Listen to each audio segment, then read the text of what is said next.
Hallelujah, praise the Lord. आप सबको जय मसीह की। आज का जो टॉपिक है वो है फास्टिंग। फास्टिंग हम सब लोग करते हैं। फास्टिंग के बहुत फ़ायदे होते हैं और इसके नुकसान नहीं होते हैं। पर अगर आप 60-70 दिन सोचोगे कि फास्टिंग करोगे तो आप जीवित ही नहीं रह पाओगे, क्योंकि हमारी जो बॉडी है वो हमें 35 से 40 दिन तक फास्टिंग करने को अलाउ करती है, पर उससे ज़्यादा 40 दिन से ज़्यादा हमें फास्टिंग नहीं करना है। यीशु ने 40 दिन फास्टिंग किया था, उससे ज़्यादा उन्होंने फास्टिंग नहीं किया था।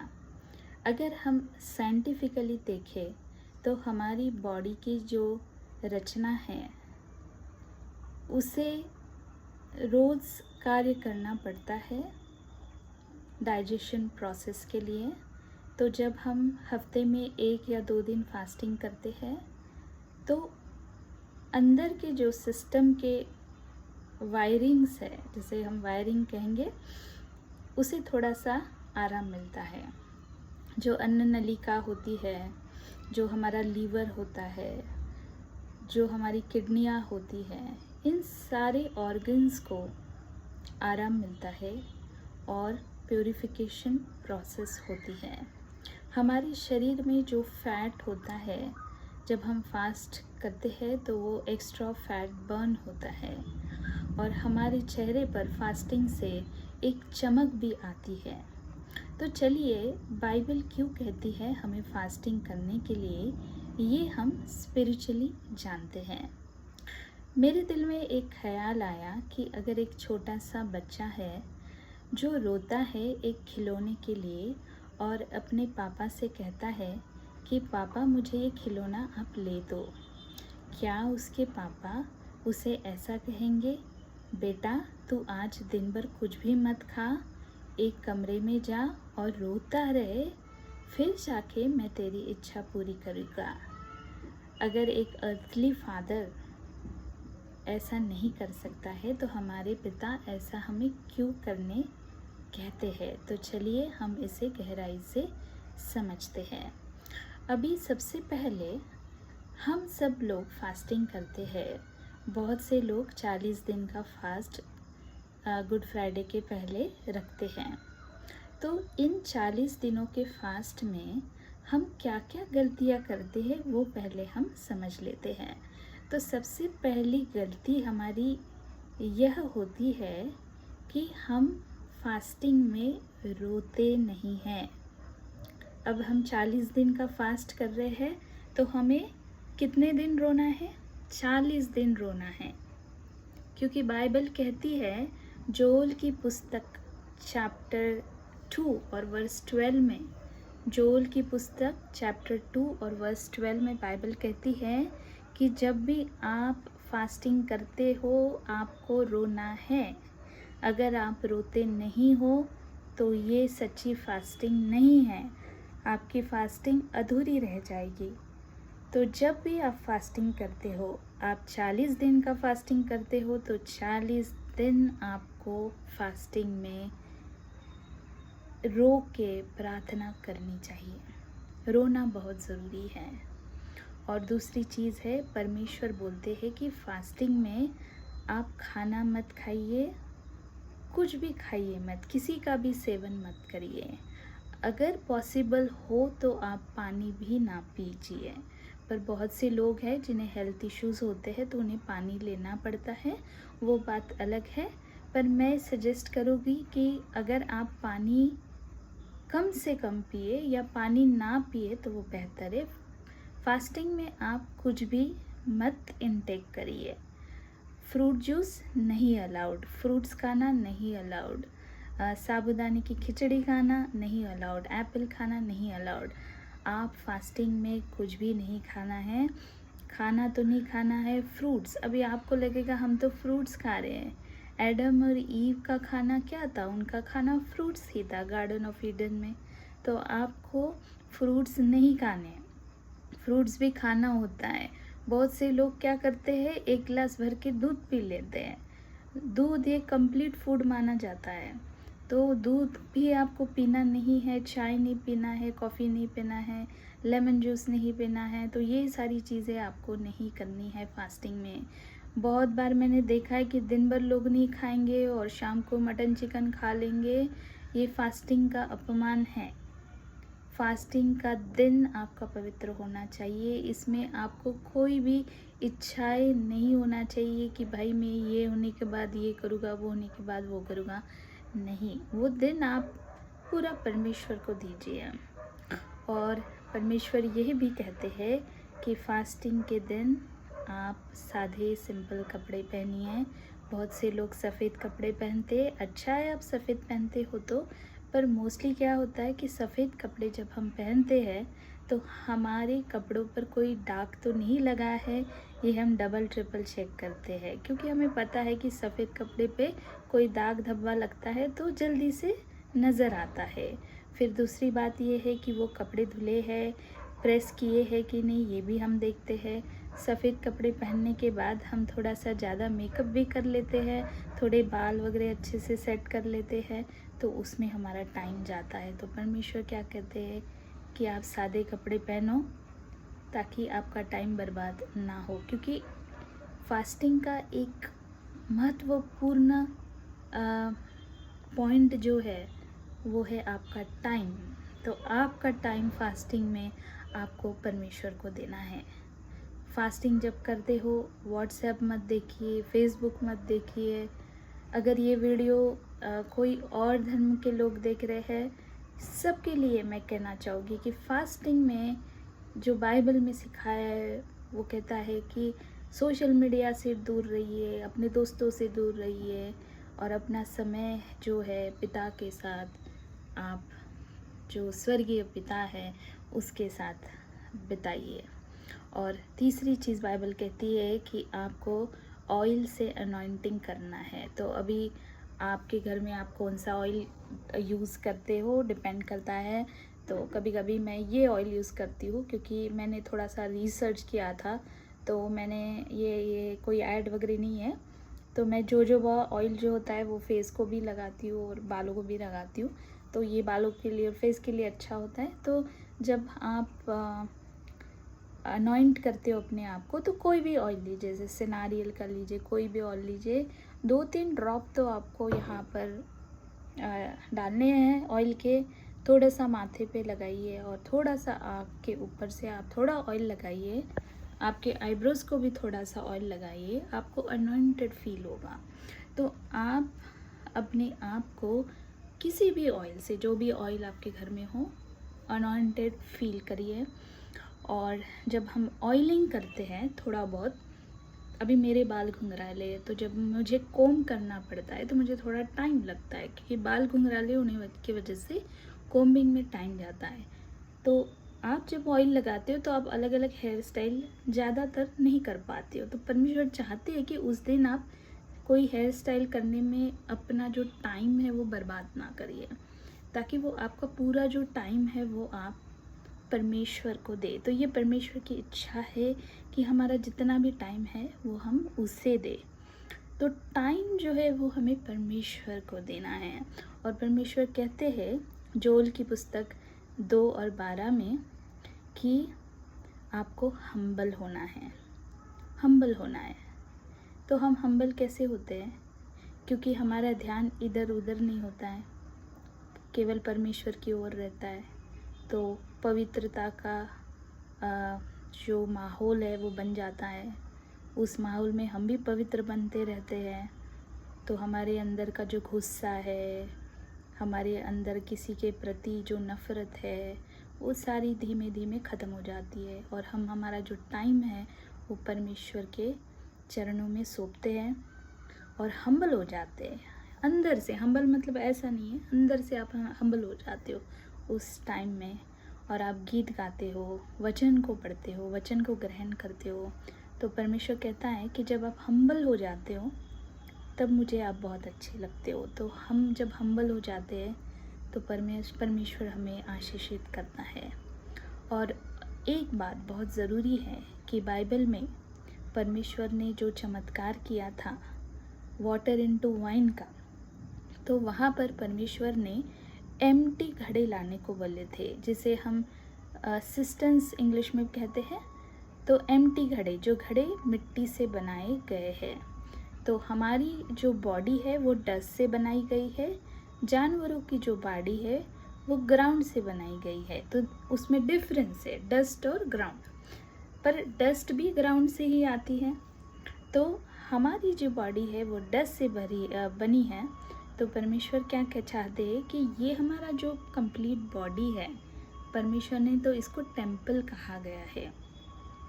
तो ये जो टेम्पल है, अगर हम इस टेम्पल को उस घड़े से तुलना करते हैं तो वो घड़ा कैसा है? खाली है।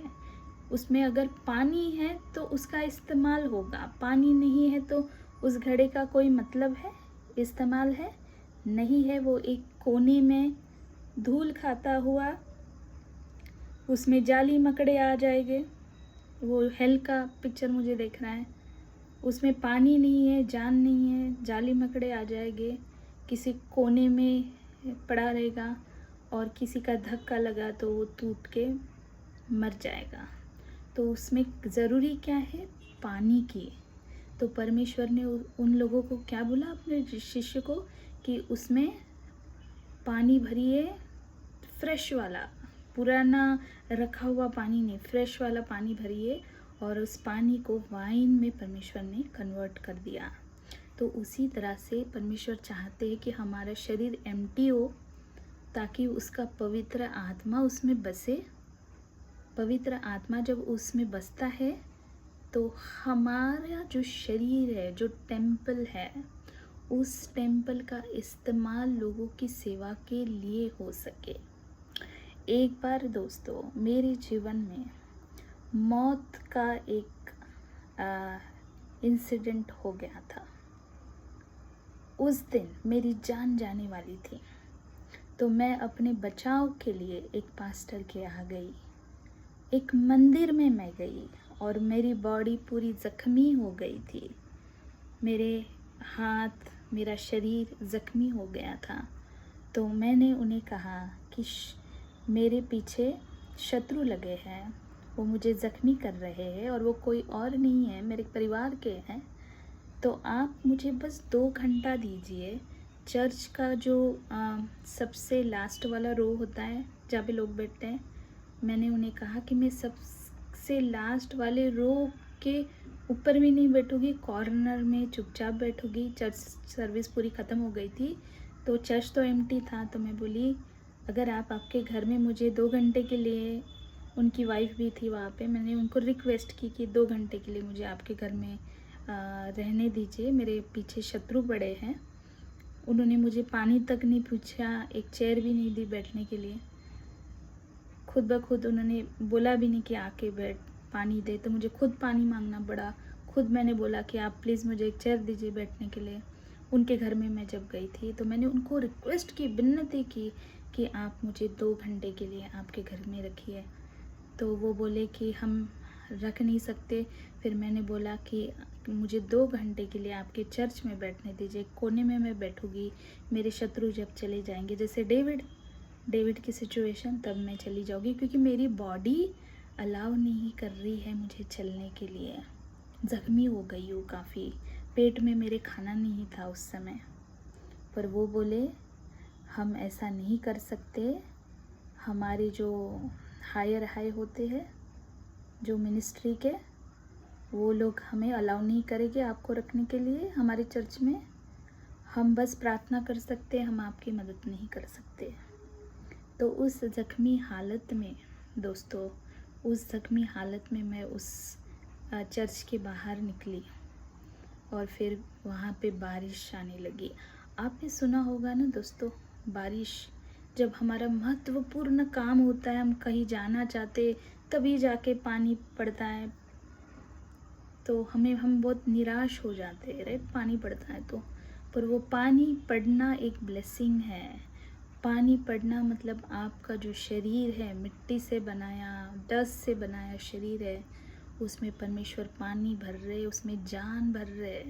तो वो बात मुझे उस टाइम में समझ में नहीं आई कि परमेश्वर ने बारिश क्यों दी उस टाइम में।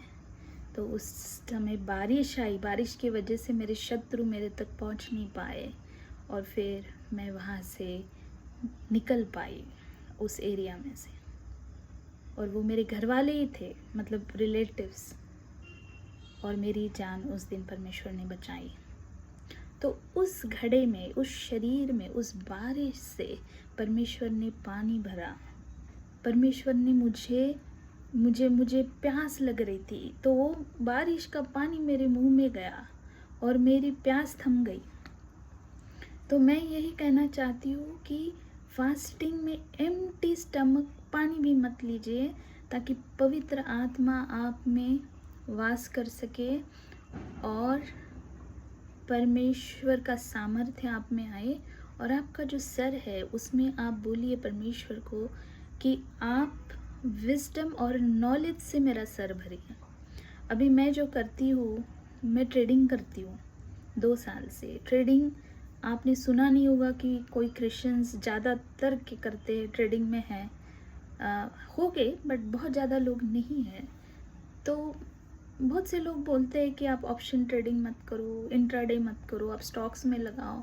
अभी आप देखो स्टॉक्स सारे गिर गए हैं, स्टॉक्स उठ नहीं पा रहे हैं। जो सर्वाइव कर पा रहे हैं वो जो इंट्राडे में, मतलब डे ट्रेडिंग जो करते हैं उसमें लोग हैं अभी। तो ये बहुत मुश्किल है ट्रेडिंग करना। पर परमेश्वर ने बोला है कि मेरे बच्चे दुनिया के सबसे स्मार्ट बच्चे बनेंगे, उनमें मैं नॉलेज और विजडम भर भर के, बोलते हैं ना, कूट कूट के तुम्हें दूंगा नॉलेज और विजडम। तो मैं परमेश्वर को फास्टिंग में क्या बोलती हूँ, परमेश्वर मुझे पैसा, सोना, चांदी मत दीजिए, मुझे आपका नॉलेज और विजडम दीजिए। और मुझे किंगडम की चीज़ों में बहुत आकर्षण है, तो मैं किंगडम की चीज़ों के बारे में सोचती हूँ, नॉलेज विजडम के बारे में सोचती हूँ, और वो चीज़ें मैं परमेश्वर से मांगती हूँ, तो बाकी सारी चीज़ें मुझे मिलती हैं। बाकी सारी चीज़ें परमेश्वर मुझे देता है। आज मैं 3 BHK के फ्लैट में अकेली रहती हूँ। आज मुझे 3 वॉशरूम्स है, 3 बाथ्स है, जो भी वॉशरूम मुझे यूज़ करना है, बाथरूम्स, तो एक दिन मैं एक यूज़ करती हूँ, दूसरे दिन दूसरा, तीसरे दिन तीसरा। यहाँ पर 3 बेडरूम्स है, एक दिन मैं इस रूम में रहती हूँ, एक दिन दूसरे रूम में रहती हूँ। तो हमारी जो बिल्डिंग है उसमें जितने भी फ्लैट्स है सब में फैमिलीज़ के लोग भरे हैं। बट लोग समझते हैं अरे ये एक अकेली है तो इसको इतने बड़े घर की क्या ज़रूरत है। तो परमेश्वर जब देते हैं ना, छप्पर फाड़ के देते हैं, छप्पर फाड़ के परमेश्वर आपको ब्लेसिंग देते हैं। इसलिए पैसों के पीछे मत जाइए, नॉलेज विजडम के पीछे जाइए। परमेश्वर नॉलेज विजडम से आपको भर देगा। आमीन। और उस दिन उस पास्टर ने मुझे पानी नहीं दिया, पर परमेश्वर ने मुझे आसमान से पानी दिया और मेरी प्यास बुझाई। तो दोस्तों, फास्टिंग में परमेश्वर आपकी प्यास बुझाएगा। आप बोलोगे मुझे प्यास लगी है, परमेश्वर आपकी प्यास बुझाएगा। और आपका जो टाइम है आप परमेश्वर को दे रहे हो और उसकी बातें हैं वो आप सुन रहे हो। और फास्टिंग में आपको ताकत नहीं रहेगी बोलने के लिए, क्योंकि बॉडी वीक हो जाती है। तो आप क्या होगे, अन्य भाषा में बोलोगे, आपकी टंग जो है थोड़ी सी तोतड़ी हो जाएगी, आप अन्य भाषा में बोलोगे, आप रोएगे, रोने से आप कम्युनिकेट करेंगे। जैसे छोटा बच्चा रो के माँ से कम्युनिकेट करता है, वैसे आप परमेश्वर से कम्युनिकेट करोगे। और रोने से परमेश्वर के जहाँ परमेश्वर का वास्तव है वहाँ रहने से क्या होगा दोस्तों, कि वो माहौल स्पिरिचुअल हो जाता है, हमारे में हम्बलनेस आती है और एक पवित्रता से हम फिल जाते हैं, भर जाते हैं। अभी भी मुझे वो महसूस हो रहा है जब मैं ये बातें कर रही हूँ, तो पवित्रता से हम भर जाते हैं। तो फास्टिंग से परमेश्वर आपको नए नए रेवलेशन देगा, नए नए प्रोफेसी देगा। कभी कभी मुझे कुछ दिखता है और वैसा मैं लोगों को कहती हूँ कि ऐसा मत करो, वैसा मत करो, परमेश्वर ऐसा कह रहे हैं। तो परमेश्वर आपको एक साइन देता है, दिखाता है, चिन्ह दिखाता है कि आगे के दिन में क्या होगा। और परमेश्वर बोलते हैं कि जो यंगस्टर्स हैं वो प्रोफेसी करेंगे एंड डेज में, परमेश्वर का वचन है। तो प्रेयर और प्रोफेसी का कनेक्शन फास्टिंग से है। फास्टिंग में आप अपना टाइम परमेश्वर को दे रहे हैं, आप अपना टाइम किसी और को नहीं दे रहे। बहुत से पास्टर्स बोलते हैं मुझे उस चर्च में जाके प्रीच करना है तो मैं आज फास्ट कर रहा हूँ, मैं कुछ भी नहीं खा रहा हूँ, इसलिए नहीं खा रहा हूँ ताकि मेरा स्टमक गड़बड़ ना करे और मैं वहाँ पे बिना खाए पिए वहाँ जा रहा हूँ। मैंने कहा ये बहुत गलत है। आप उधर जाओगे आपको 4 से 5 गाने गाने पड़ेंगे। आपने देखा है कि जो के सिंगर था, उनकी जो डेथ है वो चेन्नई में हुई थी। क्या हुआ उनको? इतने सारे लोग थे, बॉडी एग्जॉस्ट हो गई, बॉडी में ताकत नहीं रही उनके। वो लोग जो होते हैं ना, थोड़ा सा खाने पीने पे ध्यान रख के गाना गाते हैं, उनकी बॉडी एग्जॉस्ट हो गई और प्रोग्राम होने के बाद सोफे पे गिर के मर गए, उधर ऑन स्पॉट मर गए वो। तो जब आप 100 लोगों को प्रीच करने जा रहे हो, 50 लोगों को प्रीच करने जा रहे हो, फास्ट करके मत जाओ। आपको एनर्जी चाहिए बात करने के लिए, लोगों के साथ आपको बात करनी है ना, प्रीच करना है मतलब बात करनी है आपको। तो उसके लिए आपके शरीर में ताकत होनी चाहिए। तो आप पहले दिन फास्ट करिए, अगले दिन, बट उस दिन फास्ट मत करिए जब आप उस दिन प्रीचिंग करने जा रहे हो। पर जब आप यीशु मसीह के साथ, पवित्र आत्मा और पिता के साथ अपना समय बिताते हो तो आप खाना मत खाइए, क्योंकि वो टाइम आप कंप्लीटली उसको दे रहे हो। आप आपका जो बॉडी है कंप्लीटली उसको दे रहे हो और वो आपकी बॉडी को नए जल से भर देगा, पवित्र आत्मा से भर देगा। आपके सर को वो अनॉइंट करेगा और आपके दिमाग में वो नॉलेज और विजडम देगा और आपका नाम रोशन करेगा। आप बहुत फेमस हो जाओगे। परमेश्वर ने मुझे कहा है कि तुम बहुत फेमस हो जाओगे। तो मैंने कहा ये कैसा मुमकिन है? तो परमेश्वर बोले वो कैसा मुमकिन है ये तुम मत सोचो, पर जो मैंने कहा है उस पर बिलीव करो। तो हम बहुत इंट्रोवर्ट थे, हम कभी स्क्रीन पे नहीं आते थे, बट हम अभी आने लगे, पवित्र आत्मा की अगुवाई से हम आने लगे हैं। तो जितना आप परमेश्वर से बने रहोगे उतना आप ऊपर जाओगे, आपके जीवन का ग्राफ बहुत ऊपर जाएगा, आप फेमस बनोगे, आपके घर में वेल्थ रहेगी और आपके शरीर में हेल्थ रहेगी। दोस्तों, तो फास्टिंग और प्रेयर ज़रूर करिए, अपने आप को समर्पित करिए परमेश्वर को और पाप क्षमा भी मांगिए, रिपेंटेंस करिए। बाइबल कहती है धन्यवाद करिए कि उसने आपको जीवन दिया है और हर दिन वो आपकी सहायता करता है, शत्रु के अटैक से आपको बचाता है। और जब आप फास्टिंग करते हो दोस्तों, तो आप अपना जो बर्डन है वो पूरा उसको दे देते हो, ताकि वो क्या करता है, आपके संकट आपके जीवन में है धीरे धीरे दूर करता है। फिर जब नए संकट आपके जीवन में आते हैं तो परमेश्वर कहते हैं आप फिर से फास्ट करो, फिर से मेरे पास आओ। क्यों परमेश्वर कहते हैं ऐसा? ताकि हमारी फेलोशिप उससे बनी रहे, संगति उससे बनी रहे। अगर मैं एक बिजनेस वुमन हूँ, सपोज़ मेरा कारोबार है, अगर मैं कपड़े बेचती हूँ, मेरा दुकान है कपड़ों का, अगर मेरे दुकान में कस्टमर्स आएंगे नहीं कपड़े बेचने के लिए, तो मेरा और उनका कम्युनिकेशन हो पाएगा? नहीं हो पाएगा। तो परमेश्वर को पता है कि इंसान तभी उसके पास आता है जब उसके जीवन में कुछ ज़रूरत होती है, जब शरीर में कुछ प्रॉब्लम होती है। क्योंकि अगर मैंने उनको सब कुछ दे दिया तो उनको मेरी ज़रूरत नहीं है, वो नहीं आएंगे। क्योंकि परमेश्वर कहते कि मैं ऊपर से धरती पर देखता हूँ कि एटलीस्ट मुझे एक बंदा दिखे जो मेरे टाइप का है, जो मुझे ढूंढ रहा है। तो परमेश्वर ने एक भी बंदा पाया नहीं है, मुझे भी नहीं पाया है, आपको भी नहीं पाया है। तो परमेश्वर क्या बोलते हैं कि हमारे जीवन में ये सब घटता है, प्रॉब्लम्स आती है, तकलीफ़ें आती है, ताकि ये जरिया होता है कि हम इसके वजह से परमेश्वर की ओर आए, उससे संगति बने रहे। तो परमेश्वर के साथ बने रहिए और फास्टिंग को आपके लाइफ का एक लाइफस्टाइल बनाइए। अपने मोबाइल, फेसबुक, व्हाट्सएप सब कुछ बंद कर दीजिए उस दिन और फास्टिंग को ज़रूर प्रैक्टिस करिए। ज़रूर प्रैक्टिस करिए और परमेश्वर को आपको आशीषित करेगा। God bless you. आमीन।